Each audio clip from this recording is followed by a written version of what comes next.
예, 우리 시간이 되었으므로 다 같이 사도신경으로 신앙 고백하심으로 성령으로 하나님께 영광 드리겠습니다. 전능하사 천지를 만드신 하나님 아버지를 내가 믿사오며 그 외아들 우리 주 예수 그리스도를 믿사오니 이는 성령으로 잉태하사 동정녀 마리아에게 나시고 본디오 빌라도에게 고난을 받으사 십자가에 못 박혀 죽으시고 장사한 지 사흘 만에 죽은 자 가운데서 다시 살아나시며 하늘에 오르사 전능하신 하나님 우편에 앉아 계시다가 죄로서 산자와 죽은 자를 심판하러 오시리라.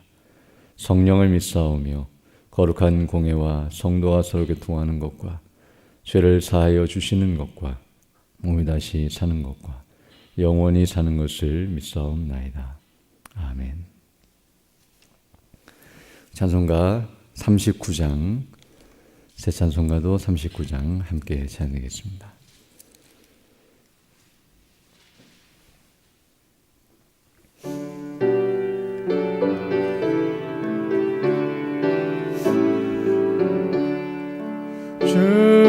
주례를 받으려 모여오누니 주 크신 뜻 깨닫게 하옵소서. 내 고통의 몽해를 다 벗게 되니 날 구속하신 이름 찬양하니 주 우리를 곁에서 인도하시니 그 거룩한 나라가 이루어지네. 마귀와 싸워서 늘 승리하니 큰 영광 주께 돌려 찬양하리. 주 어리의 방패와 창검 되시니 나 승리의 주님을 따릅니다. 환난을 당할 때 늘 도우시니 승전가 높이 불러 찬양하리. 아멘.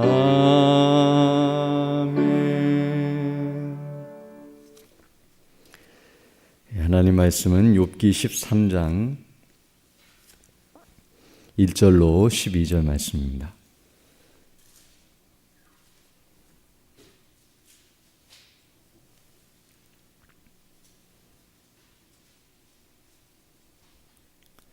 욥기 13장 1절로 12절 말씀 제가 봉독해 드리겠습니다. 나의 눈이 이것을 다 보았고 나의 귀가 이것을 듣고 통달하였느니라. 너희 아는 것을 나도 아노니 너희만 못한 내가 아니니라. 참으로 나는 전능자에게 말씀하려 하며 하나님과 변론하려 하노라. 너희는 거짓말을 지어내는 자요 다 쓸데없는 의원이니라. 너희가 잠잠하고 잠잠하기를 원하노라. 이것이 너희의 지혜일 것이니라. 너희는 나의 변론을 들으며 내 입술의 변명을 들어보라. 너희가 하나님을 위하여 불의를 말하려느냐? 그를 위하여 괴휼을 말하려느냐? 너희가 하나님의 낯을 쫓으려느냐? 그를 위하여 쟁론하려느냐? 하나님이 너희를 감찰하시면 좋겠느냐? 너희가 사람을 속임같이 그를 속이려느냐? 만일 가만히 낯을 쫓을진대 그가 정녕 너희를 책망하시리니 그 존귀가 너희를 두렵게 하지 않겠으며 그 위엄이 너희에게 임하지 않겠느냐. 너희 격언은 재 같은 속담이요 너희의 방어하는 것은 토성이니라. 아멘. 오늘 근이 본 말씀은 이제 친구들의 충고에 대해서 욥이 그 잘못을 지적하며 그들을 책망하고 있는 내용입니다. 친구들은 한결같이 욥이 고난을 당하는 이유는 그가 죄를 지었기 때문이며 그리고 그 죄를 회개하고 은혜를 구하면 회복될 것이라고 충고해 준 바 있는데요. 욥은 그들의 그러한 충고의 이면에 어떠한 잘못이 있는지를 이제 오늘 본문에서 하나씩 가르쳐주고 있습니다. 먼저 오늘 본문 1절로 2절을 보게 되면 욥은 이렇게 말하고 있는데요. 나의 눈이 이것을 다 보았고 나의 귀가 이것을 듣고 통달하였느니라. 너희 아는 것을 나도 아노니 너희만 못한 내가 아니니라 라고 말씀해주고 있습니다. 즉 그래서 욥은 그 친구들이 충고하는 모든 내용을 자신도 다 알고 있고 이미 경험한 바 되었으며 그것이 무엇을 의미하는지를 자신이 다 깨닫고 있다는 사실을 말해주고 있습니다. 이와 같이 말하고 있는 이유는 지금 그 친구들의 충고하고 있는 내용, 우리가 계속 말씀드린 바와 같이 지금 죄를 범하였기 때문에 고난을 당하고 있다고 말하고 있는, 그리고 그 고난 가운데서 회개하고 돌이키면 은혜를 받고 또 회복될 것이라고 하는 그런 내용은 욥이 이미 자기도 알고 있었던 내용이고 또 자기도 그런 고난을 당하는 사람들에게 말해주었던 내용이고 또 그것에 대해서 자신도 어느 정도 이해하며 확신하고 있었지만, 그러나 지금 욥의 고난과 그리고 욥이 당하고 있는 그런 상황들을 비추어 볼 때에 그 친구들의 충고의 내용과 맞지 않는 부분이 있었기 때문에, 즉 욥은 그들이 말하는 것과 같이 죄를 범한 결과로 고난을 당하고 있는 것이 아니었기 때문에 그래서 이와 같이 말하고 있다는 것을 우리는 알 수 있습니다. 즉 친구들은 욥의 상황을 정확히 이해하고 판단하고 또 그것을 확인하고 또 거기에 적절하게 충고를 하고 있는 것이 아니라 도리어 잘못되게, 그리고 그것을 알지도 못한 채 알고 있는 것처럼 그렇게 생각하면서 말하고 있었기 때문에 지금 그들의 그 잘못을 말해주고 있음을 보게 됩니다. 즉 친구들은 모든 것을 다 알고 있고 그리고 모든 것을 다 해결해 줄 수 있는 것처럼 충고해 주고 있지만 실제로는 그들이 제대로 알지 못하며 아무것도 할 수 없는 자들이라는 사실을 이와 같이 말해주고 있는 것입니다. 오직 모든 것을 알고 계시고 그리고 모든 문제를 해결해 주실 수 있는 분은 오직 하나님 한 분밖에 없다는 사실을 우리는 잘 알고 있고 또 오늘 욥도 그 사실을 다시 한번 가르쳐주고 있습니다. 그래서 이제 3절부터 보게 되면 이렇게 말하고 있는데요. 참으로 나는 전능자에게 말씀하려 하며 하나님과 변론하려 하노라 라고 말씀함으로써 그가 사람의 충고나 또는 사람들을 싫어해서 이런 말을 하고 있는 것이 아니라 그들이 지금 잘못된 생각과 마음으로 이와 같이 행하고 있었기 때문에 또 그들은 무지하고 또 무능력하여서 지금 욥이 당하고 있는 이 고난의 문제가 무엇인지 정확하게 대답해 주거나 또 그것을 해결할 수 있는 방식을 가르쳐 줄 수 있는 존재가 아니었기 때문에 이제 그런 사람들의 충고나 지혜를 듣지 아니하고 전능자 곧 하나님께 묻고 그리고 그 하나님께로부터 답을 얻고자, 즉 하나님의 은혜를 구하고 또 하나님의 도우심을 구하며, 여기 본문에서는 하나님과 말씀하려 하고 변론하려 한다고 말하고 있지만 궁극적으로 하나님께 간구하고 또 하나님으로부터 답변을 듣고서 그 문제에 대해서 해결해 주시기를 간구하고 있는 그런 모습임을 우리에게 가르쳐주고 있습니다. 그러면서 이제 그 친구들의 잘못이 무엇인가를 이제 4절 이하에서 좀 더 구체적으로 설명해 주고 있는데요. 4절 보게 되면 너희는 거짓말을 지어내는 자요 다 쓸데없는 의원이니라 라고 말씀해 줌으로써 그들의 그 충고는 진리가 아니라 거짓말이며 그리고 아무짝에도 쓸모없는 의원과 같이 병을 치료하기보다는 오히려 그 병을 더 덧나게 하고 또 더 고통케 하는 그런 자들이라는 사실을 말해주고 있습니다.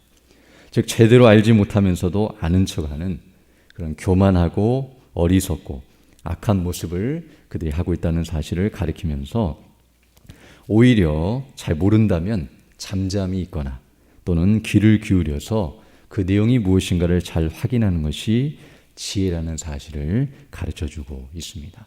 그래서 5절부터 보게 되면 이렇게 말하고 있는데요. 너희가 잠잠하고 잠잠하기를 원하노라. 이것이 너희의 지혜일 것이니라.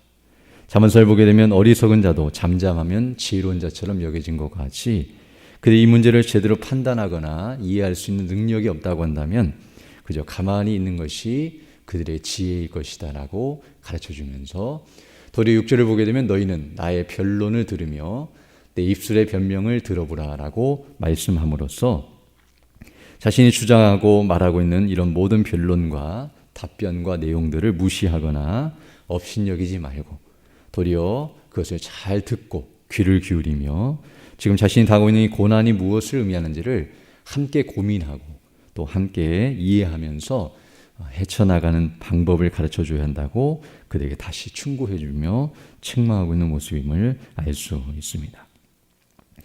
이제 그러면서 7절 이하에 보면 그들의 실수와 또 그들이 하고 있는 말들이 어떤 위험성을 가지고 있는지를 이제 좀 더 구체적으로 드러내고 증거하고 있는데요.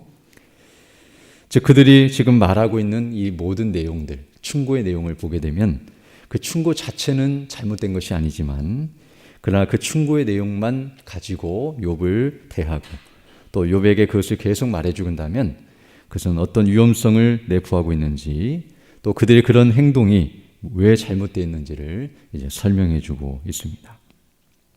앞에서 말씀드린 것처럼 지금 친구들은 욥이 죄를 범하였기 때문에 고난을 당한다는 식으로 지금 계속 몰아붙이고 말하고 있다는 것을 알게 되는데요. 사실 그렇게 말하는 이유는 그들이 하나님을 위하고 하나님의 편에서 하나님이 원하시는 뜻대로 하고 있는 것처럼 보여질 수 있습니다. 왜냐하면 욥은 계속해서 자신은 의롭고 정직하고 순전한데 왜 하나님께서는 이런 고난을 나에게 주시는지 알지 못해 답답하고 괴롭고 힘들다라고 계속 표현하고 있었기 때문에 그 욥의 말대로 하면 정말 죄를 범하지 않았는데도 고난을 당하게 하시는 하나님께 뭔가 잘못이 있는 것처럼 여겨질 수 있기 때문에 친구들은 오히려 하나님을 위하고 하나님을 대변하고 또 하나님께는 아무런 잘못이 없다는 식으로 하나님의 공의나 또 하나님의 거룩함이나 그 정당성을 높이기 위해서 네가 지금 고난을 당하는 이유는 까닭 없이 고난을 당하는 것이 아니라 바로 죄를 범했기 때문이다. 그래서 그 죄를 회개하는 것이 옳다라는 식으로 정말 하나님을 위하고 하나님 편에서 말해주는 것처럼 여겨질 수 있습니다. 그러나 실상을 보게 되면 그렇지 않다는 것을 알게 되는데요. 이렇게 말하는 이유 가운데 하나는 또 이렇게 말하는 과정 가운데서 친구들은 도리어 하나님을 위하기보다는 자기를 위하고 또 자기를 높이고 있다는 사실을 우리는 알아야 합니다. 왜냐하면 이들이 지금 말하고 있는 논리를 우리가 잘 따라가야 하는데요. 이들이 뭐라고 말하고 있냐면 친구들은 죄를 범하게 되면 고난을 당하게 된다. 그리고 고난을 당하고 있는 모습을 보니 너는 죄를 범하였다라는 식으로 논리를 펼치고 있고 또 그렇게 충고하고 있는데요. 이 말을 그대로 받아서 이것을 다시 거꾸로 말하게 되면 그러면 죄를 범하지 않으면 고난을 당하지 않게 된다는 사실을 우리가 생각하게 되고요. 또 고난을 당하지 않고 있으면 마치 그 사람이 죄를 범하지 않은 것처럼 여겨질 수 있다는 것을 우리는 알 수 있습니다.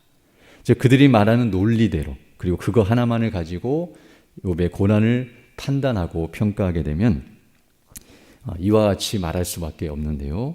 그 말을 또 다른 말로 표현하면 이렇게 말할 수 있는데 고난을 당하고 있다고 한다면 그 사람은 죄를 범한 죄인이며 고난을 당하지 않고 있다면 그 사람은 죄가 없는 의인이라는 식으로 말을 해야 한다는 그런 의미를 갖게 됩니다.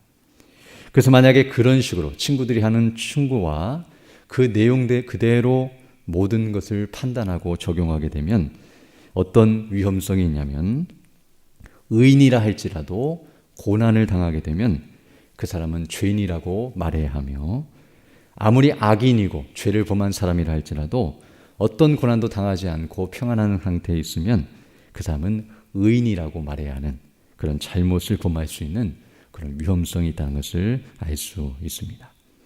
그래서 오늘 본문 7절에서 그 사실을 가르쳐주고 있는데요. 너희가 지금 말하고 있는 그 논리대로 말하면 도리어 하나님을 불의한 분으로 그리고 하나님께서 괴유를 말하는 분으로 여길 수밖에 없다라고 책망하고 있는데요. 너희가 하나님을 위하여 불의를 말하려느냐 그를 위하여 괴유를 말하느냐라고 말씀함으로써 너희들의 논리대로 하나님께서 죄를 범했기 때문에 나에게 고난을 부여하시고 죄를 범하면 고난을 당하고 죄가 없으면 고난을 당하지 않는다는 식으로 말하게 되면 고난당하는 모든 사람들은 다 죄인이고 고난당하지 않는 모든 사람들은 의인이라고 말하게 됨으로써 도리어 하나님께서 우리 모든 사람을 죄인이라 말씀하시고 또 그 하나님의 행사를 볼 때에 도리어 불의하시다고 말할 수밖에 없는, 왜 악인들을 형통케 하시고 그에게 고난을 부여하지 아니하시는가, 도리어 의인들은 왜 고난을 당하고 어려움 가운데 처하는가라고 하나님 앞에 따지고 또 공격할 수 있는 그런 빌미를 제공함으로써 하나님이 불의하신 분이라고 말하게 만들고 또 하나님께서 괴를 행하시는 분이라고 말하는 것처럼 어리석고 악한 말이라는 것을 이와 같이 표현해 주고 있습니다. 또한 이들이 이런 식으로 말하는 더 궁극적이고 본질적인 이유가 있는데요. 왜 욥을 계속해서 죄를 범했고 그래서 고난을 당한다고 말하고 있냐면, 이렇게 말함으로 말미암아 그들은 욥은 고난을 당하기 때문에 죄인이지만 그러나 자신들, 친구들은 고난을 당하고 있지 않기 때문에 반대로 욥과 같은 죄인이 아니라 자신들은 의인이라는 식으로 주장을 하고 있었기 때문입니다. 즉 다른 사람을 정죄하고 판단하고 죄인 취급하는 이유 중에 하나는 그럼으로써 자신은 의롭고 자신은 그런 부류에 속하지 않았고 자신은 지금 선하고 바른 사람이라는 것을 역으로 드러내고 있는 모습이었기 때문에 바로 이와 같이 욥이 책망하고 있음을 알 수 있습니다. 즉 이 친구들의 태도와 그 방식에 있어서 잘못이 있었는데요. 그들은 욥을 충고한다고 하면서 마치 충고하는 자는 충고받는 자보다 더 높은 위치에 있거나 더 지혜롭고 능력 있고 의롭다는 식으로 자신들은 스스로 교만해져서 욥을 죄인 취급하고 또 이렇게 책망하고 있었다는 사실을 욥이 말하면서 너희들도 동일하게 나와 똑같은 죄인이며 하나님의 심판과 공의대로 한다면 나와 동일한 고난을 받아야 하는 죄인이라는 사실을 다시 한번 말해주고 있습니다. 그래서 8절부터 보게 되면 너희가 하나님의 낯을 쫓으려느냐, 여기 하나님의 낯을 쫓는다는 말은 하나님 앞에서 자신의 얼굴을 든다는 의미도 있고요, 또는 하나님 편에 선다, 하나님을 위한다는 그런 의미를 담고 있는 말인데요.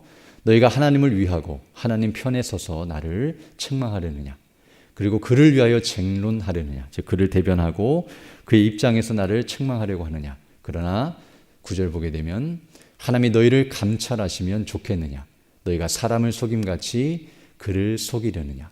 만일 가만히 낯을 쫓으신데 그가 정녕 너희를 책망하시리니 11절 보게 되면 그 존귀가 너희를 두렵게 하지 않겠으며 그 위험이 너희에게 임하지 않겠느냐라고 말씀함으로써 너희가 하나님 편에 서 있고 의롭고 정당한 것처럼 보여지지만 하나님이 너희를 살피면 너희의 죄를 들추어내고 또 너희의 모든 것들을 판단하시면 그 하나님 앞에서 너희들도 그 죄가 드러나고 죄인이라는 사실을 알게 되며 나와 같이 이렇게 오히려 죄 때문에 고난을 당해야 한다고 한다면 이런 고난을 당해야 마땅하다는 사실을 분명하게 가르쳐주고 있습니다.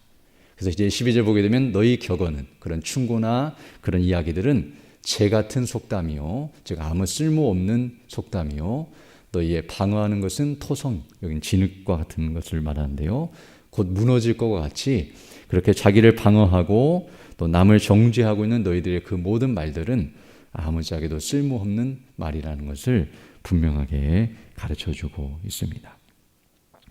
이처럼 친구들의 충고, 이제 앞으로 계속해서 살펴보게 될 텐데요. 이런 충고들 속에는 엄청난 잘못들이 들어있었다는 것을 우리가 알게 되는데, 특별히 오늘 본문에서 강조하고 있는 것은 그런 충고하는 자의 잘못된 자세, 즉 자신의 충고를 하면서 마치 자신은 모든 것을 알고 있고 또 모든 것을 행할 수 있는 지혜와 능력을 가지고 있고 또 자신은 잘못이 없는 의인이라는 식의 그런 교만한 의식을 가지고 남을 충고하는 그런 자세가 잘못됐다는 것을 우리에게 말씀해 주고 있는데요. 즉 남을 정죄하고 충고함으로써 자기의 의를 드러내고 자기의 의로움을 자랑하는 그런 어리석은 대로 가서는 안 된다는 사실을 말해주면서 도리어 우리가 남을 충고하기에 앞서서 다른 사람의 잘못이나 고난을 먼저 봤을 때에 그것을 통해서 자신의 죄를 깨닫고 자신을 돌아보는 지혜가 있어야 한다는 것을 알게 되며, 즉 남이 그런 고난과 죄 가운데 빠져 있다고 한다면 설령 그렇다 할지라도 그것을 비난하거나 조롱하기보다는, 책망하기보다는 자기도 그런 죄 가운데 빠질 수 있는 연약함과 또 자신도 그런 위치에 있을 수 있는 그런 존재라는 사실을 생각하면서 먼저 하나님 앞에서 자신을 돌아보고 또 그리스도의 능력과 그 은혜를 의지하면서 주님의 그 놀라우신 사랑과 은혜를 기억하는 것이 합당하며, 그리고 그런 겸손함과 온유함으로 그런 연약에 처한 자들을 불쌍히 여기고 또 그들의 죄를 보면서도 정말 그들을 긍휼히 여기면서 그들에게 권면함으로 함께 회복되는 그런 은혜를 구하고 또 주께로 나아가는 일이 있어야 할 줄로 믿습니다. 오늘 우리가 이 말씀을 다시 한번 상고하면서 다른 사람들의 죄를 드러냄으로써 자기의 의를 드러내고 자랑하려고 하기보다는 도리어 우리의 의는 다른 사람의 죄를 부추기고 드러내서 높아지는 것이 아니라 오히려 예수 그리스도로 말미암아 우리가 의롭다 하심을 받았고 우리의 의는 우리 주 예수 그리스도밖에 없다는 사실을 다시 한번 기억하면서 바로 그 하나님의 은혜와 영광만을 높이고 그것을 자랑하고 그 하나님의 은혜에 보답하는 마음으로 다른 이들을 불쌍히 여기고 그들을 돕고 섬기며 함께 믿음 안에 세워져 나가는 것, 이것이 바로 그리스도인의 참된 모습이요 또 충고하는 자의 바른 자세라는 것을 우리에게 가르쳐주고 있습니다. 오늘도 우리가 이 말씀을 다시 한번 기억하면서 그런 은혜로 충만하고 또 그런 말씀에 따라서 바르게 행하며 주의 뜻을 이루어가는 그런 복된 삶이 되기를 간절히 소망합니다. 함께 기도드리겠습니다. 걸어가시고 자비로우신 아버지 하나님, 감사를 드립니다. 지난 밤에도 우리에게 은혜를 더하여 주시고 또 이렇게 다시금 새날 새 아침을 시작하며 주의 말씀을 통해 우리가 정말 어떠한 자들인지를 다시 한번 깨닫고 늘 주의 은혜를 의지하며 주의 뜻에 순종하며 믿음으로 나아간다는 사실을 다시 한번 가르쳐 주심을 감사드립니다. 날마다 복음의 영광으로 충만케 해주시고 우리를 구원해 주신 하나님의 놀라우신 은혜와 영광을 기억하면서 연약한 자들을 돌아보고 그들을 믿음으로 바르게 세우며 함께 믿음 안에 서 나가는 우리 모두 될 수 있도록 은총을 더하여 주옵소서. 특별히 오늘 주일을 맞이하여 온 백성들 함께 모여 주를 예배하며 영광 돌릴 때에 예배를 인도하시며 말씀을 증거하시는 우리 담임 목사님에게 능력과 지혜와 권위와 성령의 충만함과 건강으로 함께해 주셔서 주의 진리의 말씀 복음만이 바르게 선포되는 놀라운 역사가 넘쳐날 수 있도록 인도하여 주시고 어린아이부터 시작하여 오늘까지 모든 성도들이 그 말씀을 통해 온전히 은혜를 받고 믿음 안에 견고하게 서며 하늘의 영광과 근혜로 충만한 시간이 될 수 있도록 은혜의 은혜를 더하여 주옵소서. 또한 다음 주부터 시작되는 사경의 가운데 은혜로 함께해 주셔서 한 주 연기되었지만 우리 모든 성도들이 이를 위하여 기도하며 준비하고 또 은혜를 사모하고 있사오니 주의 성령께서 함께하사 말씀을 준비하시고 증거하시는 우리 올롱스님에게 능력과 은혜를 더하여 주셔서 준비케 하신 그 말씀 복음의 영광이 온전히 광포되는 귀한 시간 되게 하시고 또 모든 성도들이 그 말씀을 통해 힘을 얻고 또 진리 안에 견고하게 서며 또 하나님의 은혜 가운데서 귀한 새해를 시작하며 맡기신 사명을 바르게 잘 감당해 나갈 수 있도록 은혜의 은혜를 더하여 주옵소서. 연약한 중에는 주 백성들 일일이 기억해 주시고 또 치료해 주시고 회복시켜 주셔서 더 건강한 모습으로 주님 맡기신 복음의 사명을 잘 감당하는 믿음의 삶들이 다 될 수 있도록 은혜를 더하여 주옵소서.